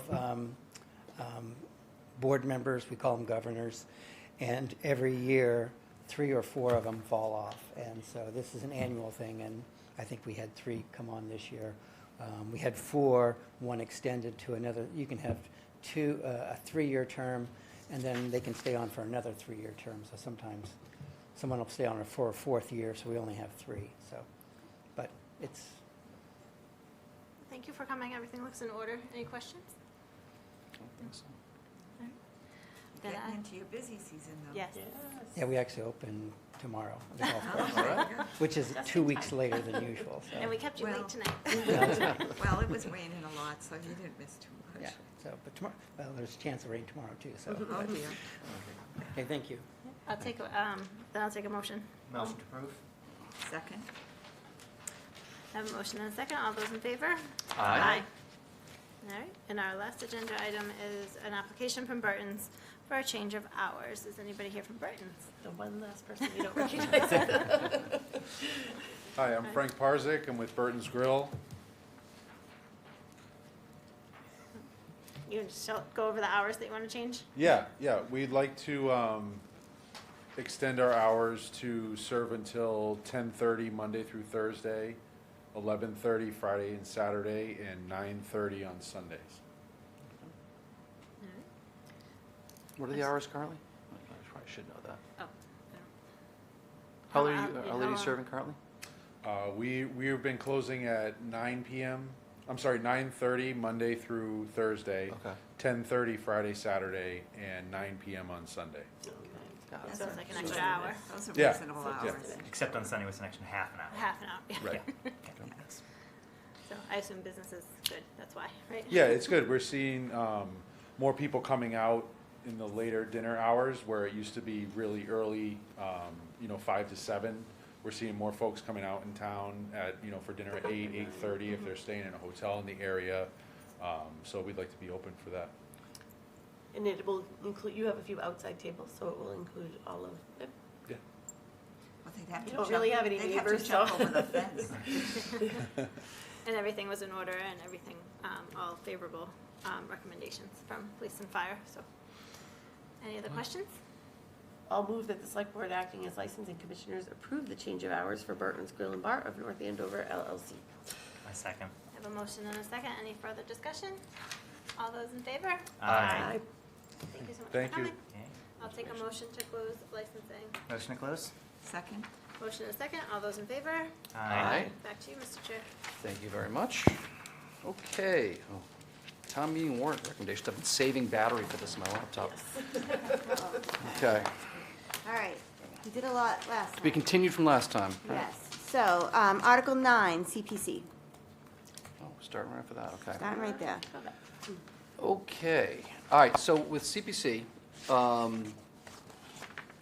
I guess what I would like to do is poll the board if there's an appetite to take a motion on the entire article one at a time. I know we've got a lot of individual items here, but I guess I'd like to see if the board is in favor of approving the entire slate at once. I think we personally would like to have a discussion about them, like this would be the Okay. time for us to suggest parameters that we, Okay? right, so I don't feel comfortable doing them all at once. That's why. We also could choose to report at town meeting if we feel like we need more information. Okay. Up to all of you. Maybe by the time, but, Yeah. Let's see yeah, how we it do would be tonight. interesting. FinCom did not take a position yet. Okay. Oh, right, because they haven't They heard discussed everything it, yeah, twice, right, yes, like, so. okay. All right, well, in that case, I will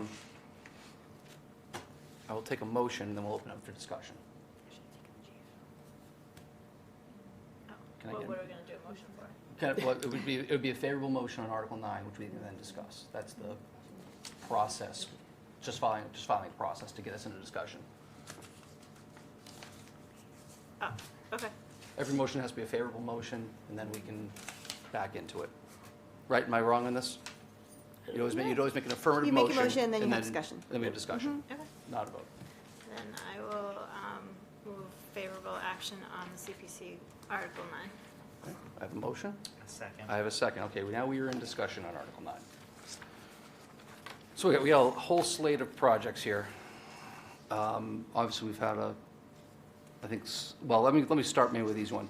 One of the reasons we did not discuss this at our last meeting is we're waiting on town council opinion on the Global War on Terror Yes. Memorial, which I believe we now have. Yes, and she has said that it is allowed, well, it would not be allowed on historical. Okay. It is in fact allowed under open space and recreational. You can create a structure. Interesting. Okay, Good to know. that's good. That's very good to know. Okay. I will add that there has been years where you have voted each item individually, Yes. and some of them were favorable and some not Yes. favorable. That's sort of what I'm. That's kind of where I was going, is I wanted to see Yeah. if we could save ourselves a lot of time if we were going to go that way. If it's not going that way, then I'm fine to take them up as individuals. if people would like. Can I just ask, I guess, a general procedural question? I think there was some confusion last time, and I am very curious. Do these projects need to follow public procurement laws? And if they are not obligated to, can we make that a condition? As part of your grant as part of the grant agreement, we can require them to process the projects any way we want to. And what is the threshold on rate? It's 25,000? 25,000. So typically, if it's on public property, so for instance, in the past, we have had projects that have had a private applicant on public property, right? When a private applicant is doing work on public property, then they need to follow the procurement laws. When a private applicant is doing work on private property, they do not have to follow the procurement laws. Private applicant, private property, Private applicant, public property, yes. When have we had it? Even though it's all private public applicant money. on property? Right. We even just though had it's it all at public money. the Common, at Oh. Patriot Park. But we Yeah. could, We could put in the Okay. grant agreement that we would like to require them to get 3 quotes, anything. Yes, I mean, the that- grant agreement, okay. yes. that is, Or to use best practices as Yes, right, there's that's- many different. so do we want to take each one, like, how do you want to? I'm fine for us to do that if we feel that's the more appropriate way, and get everyone, All right, I'm just getting we'll just to kind of the, barrel through them all, one at a Yeah. time, people want. Okay. Okay, so we'll table the current motion on the table, and we'll amend it to take these one project at a time. So can I get a motion on the Kitchikwick Lodge project of $30,000? I will move favorable recommendation for Kitchikowik Lodge. I have a motion, Second. I have a second. Any further discussion? The only, like, this is, so we talked last time, there were some things that were outlined that would be required, and I just want to make sure that that is part of, right, for the youth center to be able to use the space, all of the things that were outlined, I think we need to follow through with, so I just, we need to memorialize those in yes. some way in the that's- warrant. Yes, And that's CPC's obligation to follow through on the stipulations that they put forward. but it's, At the but time, it, right. but we, So but we you draft- guys facilitate we that, draft it's it. not. We do the grant applications, we sign the grant applications Yes, on the it's the town, administrative not- side. And does the CPC not review that grant application process at all? So CPC is involved in the grant Yeah, application okay. process. CPC can't technically sign any contracts, Correct. right, No, by I know. law. Yep. But they are involved because they have great knowledge in what they required. To make sure that the grant application matches with the spirit of their discussion and what they voted on? Yes. Right, okay. Typically, what I would advise is if there are certain things that we want to make sure, or that CPC wants to make sure are ingrained in these agreements, that we stipulate the money that way, and we could do that through motion. And that's fine, and that's probably the easiest way to do it at this point, considering the warrant is pretty much done, And I right? believe they did that during their motions as well. Yes, and we've done it in the past, right? We've had stipulations that we've inserted, and so you can And certainly the make reason contingent. it's like important is because sometimes they can't come to that agreement, right? And we, Yes. I just think it's important that we protect To have it ourselves, in the that we grant make. agreements? What? To have it in the grant agreement, you're saying? Yeah, Oh, to me- I mean, absolutely. Yeah, we've had projects fall off. Yeah, Because exactly, I- because the recipients weren't willing to actually But negotiate. what I'm trying to, I don't want us doing CPC's job in that regard. They don't And- want and us that's the only thing I want to be somewhat mindful of. So do we have a list of what their conditions are? Like, have we received, because I don't think I have I received. thought that was presented to us. The And I don't- conditions. Bill, if you're, For this particular project, we did receive, but I don't think we received conditions for anything else, so. yeah, Bill, come on up. Yeah. In materials I sent in advance, I believe that I put a stipulation for each one. If not, we have the exhibit that we took when we voted on it, and we basically made a chart and we said, like, this is the project, this is the applicant, this is how many people voted in favor, this is how many people voted against, and these are the stipulations that we want, so. Yeah, I think I recall seeing that that was for your presentation last meeting. Right. Yes. So. Okay. I guess I'm wondering if in the future we should include that in their report. Yes. That goes in the warrant, that way we're sure it's memorialized somewhere. Yes. That's fair. I get nervous that we're gonna lose some of those as we're kind of going towards town meeting. I agree. Absolutely. I mean, I'm happy to amend I turned the report in today, but it wouldn't take much to just put them into the report. We've got about 12 hours. That's not, I don't mean, I need could to do it, I definitely could do it. It's not, I mean, it's all written down, it's not a mystery what any of these things Yeah, are. it's here in the exhibit from last meeting. You know, the youth center and lodge agree on usage for the youth center programs, building inspector determination of facilities suitable for youth center use. Yeah. It's what Bill sent us, It's what it was from our last meeting. but it was, Town of North Andover gets a right of first refusal to buy the lodge, and the town can claw back if the building is sold. So all of that is what CPC agreed to as condition of their approval. Okay. Okay, Yeah, I'll turn it that's all. around. Fine. Yeah. All right, Thank you, so Bill. I do have a motion and a second on Kitchikwick Lodge as so I would say as presented by CPC. Are there any further stipulations that we want to add? Okay, with that, I'll take a vote. All those in favor?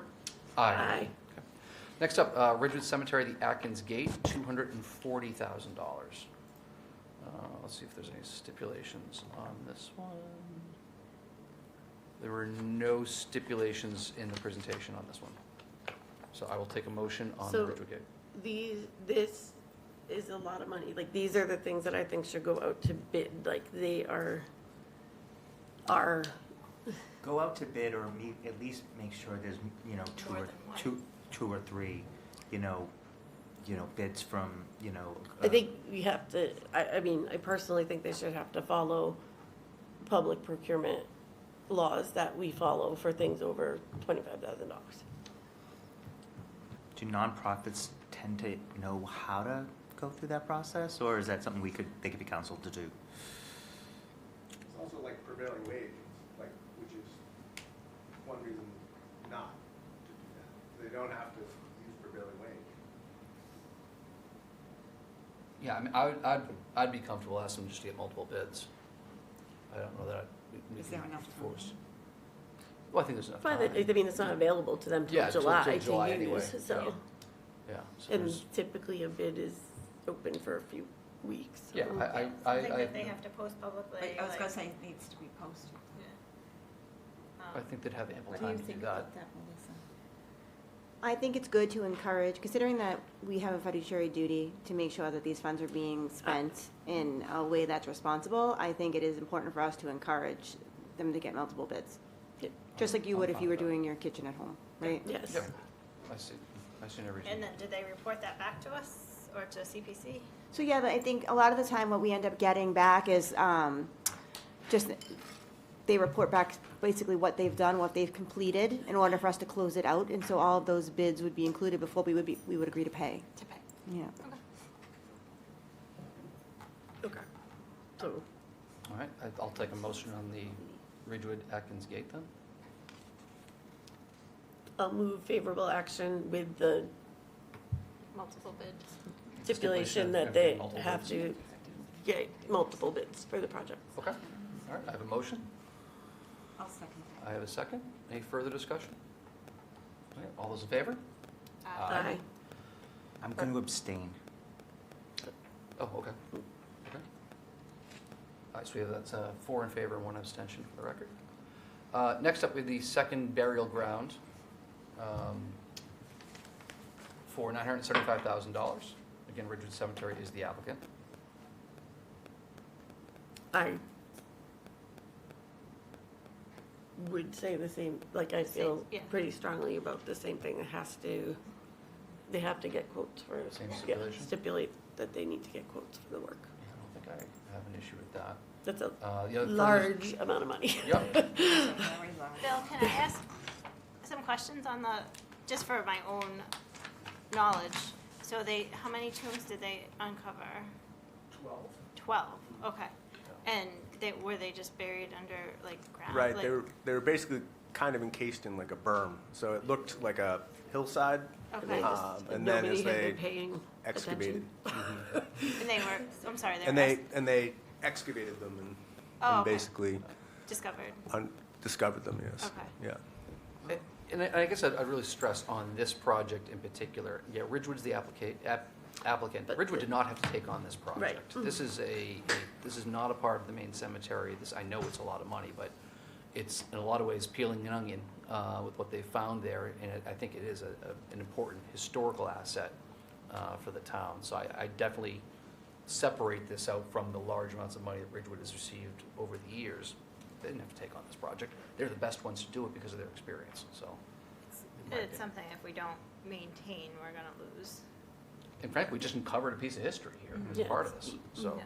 But I think, again, it goes back, I know that there's not a ton of contractors or people involved in this type of work, but there's gotta be at least a few that we can get prices from. And if everyone doesn't have the CPC comments for public access, dusk to dawn, and then also an AIA contract that was a guaranteed maximum price, so that payments can be made based upon progress. But with that stipulation of And that has the third party that releases funds, usually, Okay, is that how it works? Okay. that releases funds as progress on the project. Okay. Okay, any further questions on second burial ground? If not, I'll take a motion. I'll move favorable action on second burial ground, on the second burial ground. I'll second. I have a motion and a second. All those in favor? Aye. Aye. I'm going to abstain again, Okay.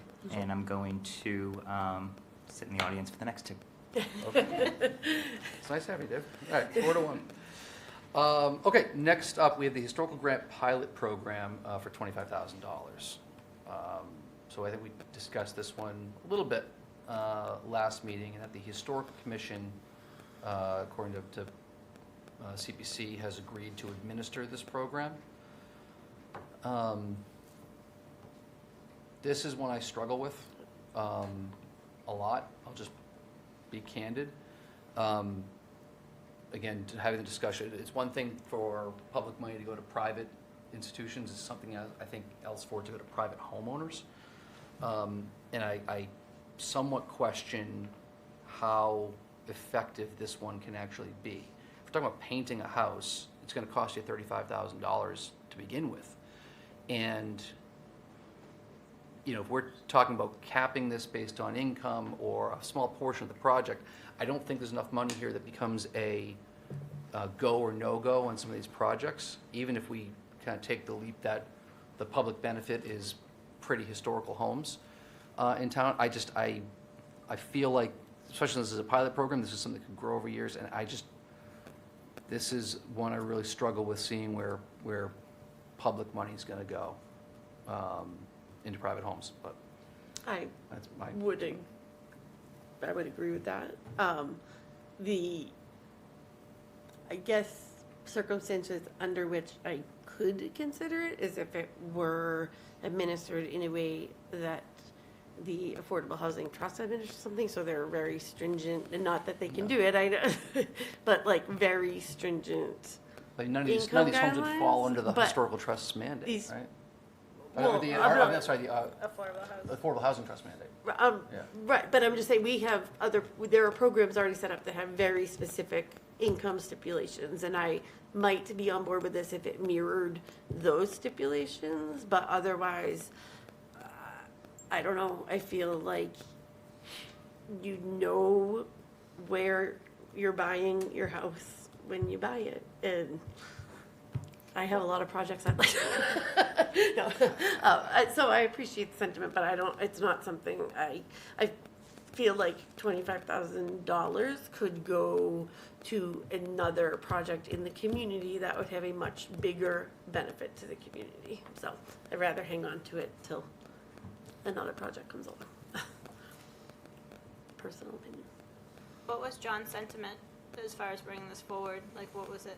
What was his thoughts of it being? I mean, we did talk to a number of people who owned historic homes, and they just talked about, how it's a labor of love, like restoring it, and it does become, prohibitive when they comes time to like buy materials and so forth. So,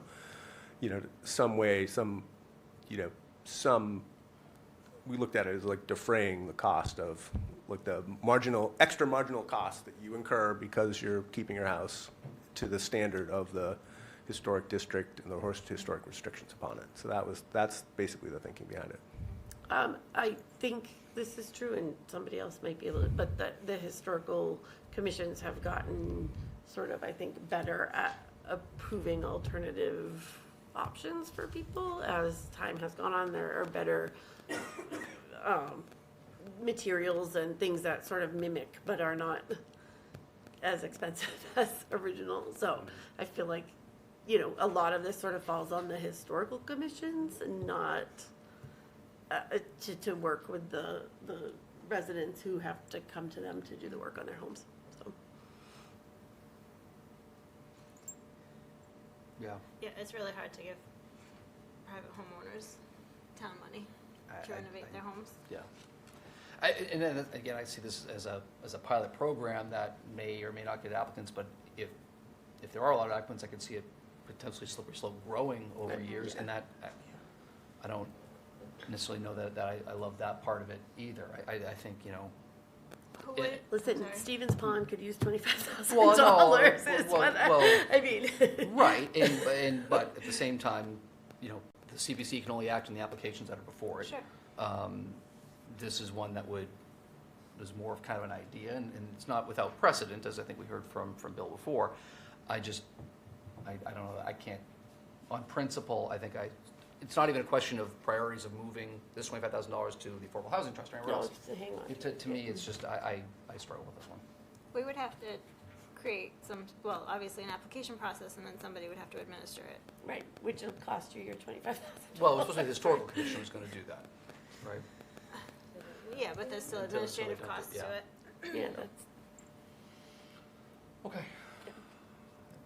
We beat this one to death. I will take a motion, and the motion should be to approve in the affirmative. The motion should. so I'll move approval of the historical grant pilot program. Okay, I have a motion. Second. I have a second. All those in favor? Those opposed? Aye. Okay, see how that works? Okay. Just trying to confuse us. Yeah, I know. We're just Find something to- proceeding with Robert's- caution so we Robert's don't rules. miss. Yeah, no, I understand. Okay. Next up, we have the Johnson Cottage insulation, $31,322. No stipulations were made on this. It was unanimous from CPC. I I'll take a think the motion. same thing. We need to put in multiple bids. Yes, I agree. For the Historic Society? Mhm. Well, Yeah. we don't want to just pick Yep. on Ridgewood. Nope, I think you're absolutely right. I agree Yeah, with same all of stipulation. Yep. yeah. I mean, I would say too that they already have bid the project, and also, you know, in some certain cases, like I'm very confident in this one that they went out to bid, and they also looked very carefully at the types of insulation, because it's not all the same. And Sure. they're not dealing with all the same. It's not apples to apples. It's not apples to apples, because they have to make sure that they maintain all the walls and the wainscoting and everything, so. They did do the work, and I'm happy to have the stipulation, but I wanted to say in this particular thing, Joanne came to us maybe in September or October with a few bids already, and kind of refined, and went back and talked to Stuart Saginaw from the Community Preservation Coalition, and did, like, in terms of how much, you know, we have a variety of applicants with variety, you know, with different levels of done different sophistication. levels of And she definitely work. has done all the work on this one, so. But all think you have it- to do is document it, right? Like, that just needs to be, Just So, document. just yeah. document Document it, right? Yeah, not, you don't have to go out and It read doesn't it if need- they yeah. want. No, but it's already been done, so Right. show Right. that it's, yeah. It's a very specific amount. I know, right? just show the backup, that's all. Okay. Okay, I'll take a motion. Do we have a motion? I'll move favorable action on the Johnson Cottage I'll second. installation. I have a motion and a second. All those in favor? Aye. Aye. Okay, next up, Parson Barn installation. I'm guessing it's going to be similar discussion. I'll take a motion. I'll move approval I'll second that. Okay. With backup. with, Motion yes. second with same stipulation Same as stipulation. previous. All those in favor? Aye. All right. Stevens Estate Carriage House, $450,000. Welcome back, Dave. And thank you. This will go out to bid because it is a public, right, so, okay. I will take a motion. I will move approval. Seconded. I have a motion and a second. All those in favor? Aye. We're recommending favorable action, right? Sorry, Approval. yes, favorable Favorable action, sorry. All right, the historic master plan implementation, $35,000. I'll take a motion. Motion for, What? motion for approval? Wait, which one is this? Historic Historic preservation master plan. preservation master plan. Yeah. Motion for recommend favorable action? Okay, I have a motion. I'll second that. I have a second. Catalog, okay. All those in favor? Aye. Aye. Okay. Next up, 470 Johnson Street. This is Calzetta Farm, $1,196,000. I move for favorable action. Favorable action on 470 Johnson. Do I have a second? A second. Okay. Motion and second. Any further discussion or questions? That'll all be figured out at town I'll be figuring out Yeah, time. well. Yes, it will. All right. That's the way I'm thinking. All those in favor? Aye. All right, next we have the Global War and Terror Memorial at Patriots Park for $49,000. I will take a motion. I will move favorable action. And I'll second that. I have a motion and a second. All those in favor? Aye. Windrush Farm signage, $15,000. That was for marking trails, right? Is that Keeping what- yeah, hunters and yeah, hikers and separate from horses each other. separate, yeah. I will move favorable action. I'll second that. I have a motion and a second. All those in favor? Aye. Aye. Next up, the North Andover High School tennis courts, $750,000. I will move favorable action on the tennis courts. Second. I have a motion and a second. All those in favor? Aye. Aye. Affordable Housing Trust, Fountain Drive Project, $200,000. Move favorable action. I'll second it. I have a motion and a second. All those in favor? Aye. Aye. Affordable Housing Trust Repair Program for $100,000. Move favorable action. I'll second. I have a motion and a second. Any further discussion? All those in favor? Aye. And lastly, $50,000 administrative expenses For CPC. for CPC. Move favorable action. And I'll second it. I have a motion and a second. All those in favor? Aye. Aye. All right. That is everything on Article 9. Thank you. Thank you. Bill, thank you for sticking around. Thank for you. the discussion. Appreciate it. Okay, that takes us to Article 15, dissolve special ed stabilization account. Okay. Great. I will take a motion. I'll move favorable action on Article 15. Second. I have a motion and a second. All those in favor? Aye. Okay, Article 16 is the fiscal year 25 school general fund adjustment. I still think we're probably best waiting for a town meeting to report, because I just want to make sure we have the most accurate number. Sure. Okay. We were doing the same thing with snow and ice and the fire retro. So that takes us to the planning board articles. Article 22, summary of use regulations. So Article 22, 23, and 24 are all related to accessory dwelling units. And they have now voted their favorable. And they have voted, yes, Okay. favorable action on all of their articles. That's right. Should we, do we need to take those individually, or It's completely up to you. We can certainly take the three of those collectively as they are related. that's 22, 23, and 24? Correct. I will take a motion. I'll move favorable action on Article 22, 23, and 24. I'll second. I have a motion and a second. All those in favor? Aye. Aye. Okay, Article 24, Article 25. I was like, Wait, wait, I just You said all, you all know, after like 8:30, it's a breakdown. Article 25 is floodplain, and again, that is just us making sure that our bylaws are in compliance with the state and federal guidelines. It's mostly language It's changes. housekeeping, really, yeah. Yeah. I will move favorable action. Second. I have a motion and a second. All those in favor? Aye. Article 26 is an amendment to the historic barn overlay district, which was voted at town meeting last year. Okay, I'll take a motion. Motion for favorable action. Second. I have a motion and a second. All those in favor? Aye. Aye. Article 27 is citizen petition amending the charter election date. So So essentially I pushes would everything back a month. recommend unfavorable. No, it has You to have be to affirmative. recommend favorable action.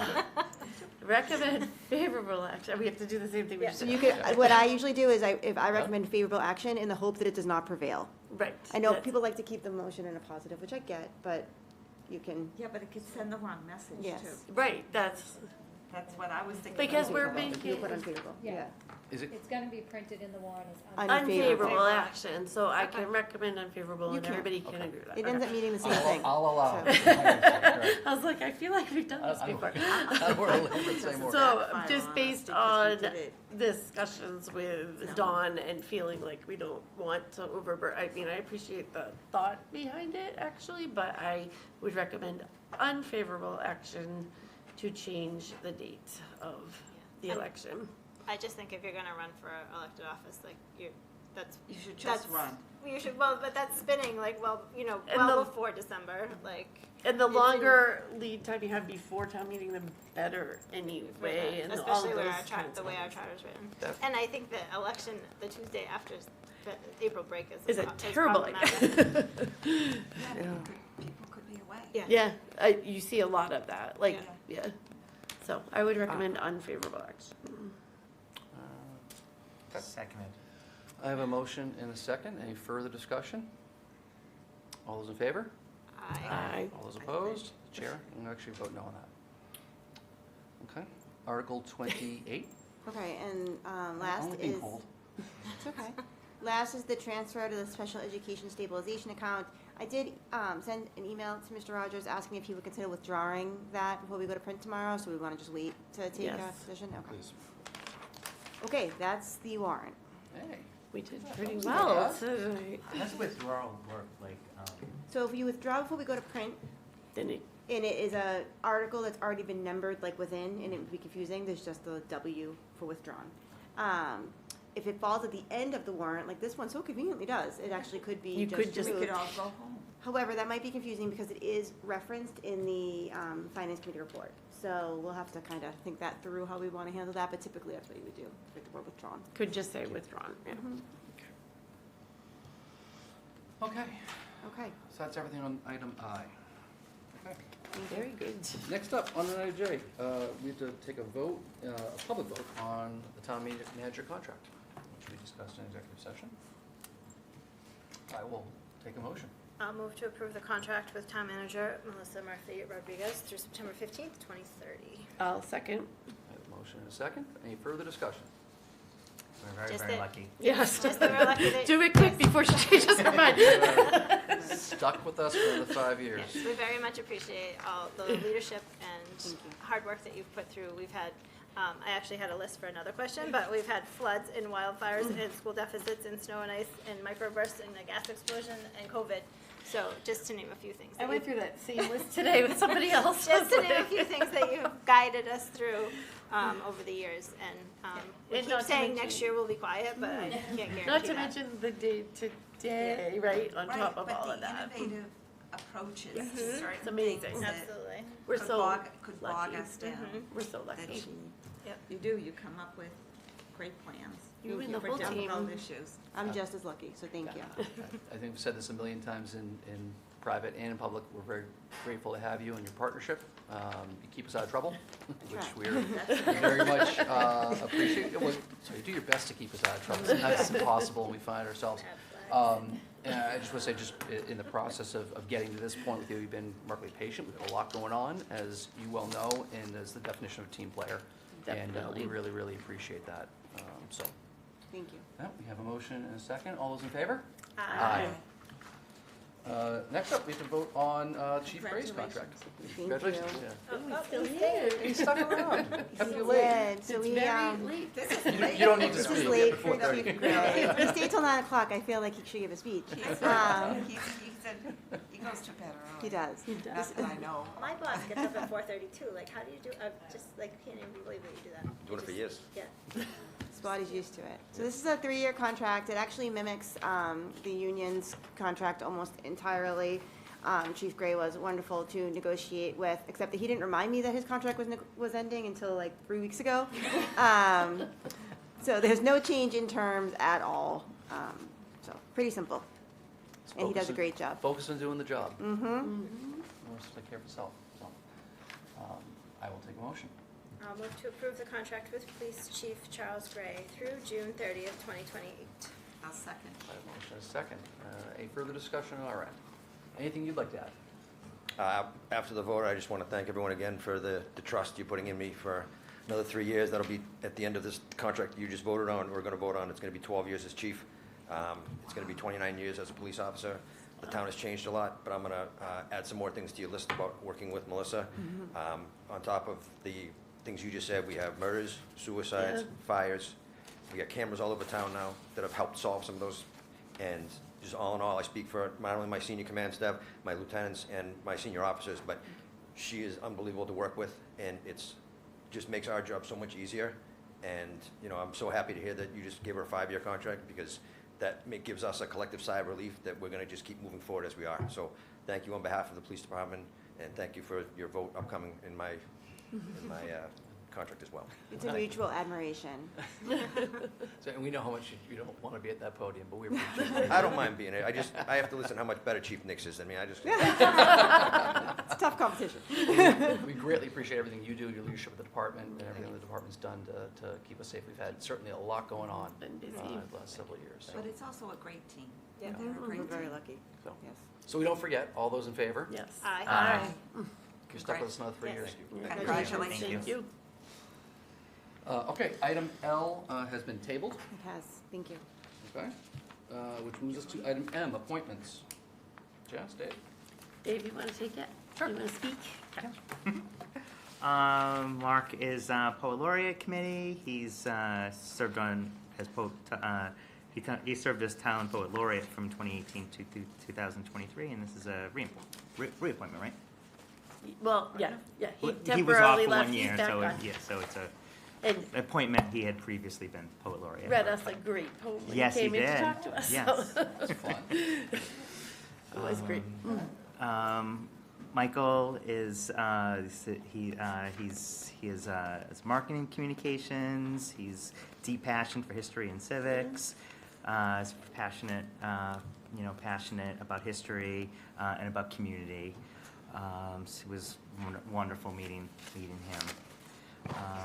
Anne LaFawn, who's been historical. Her family's been been part of this community forever.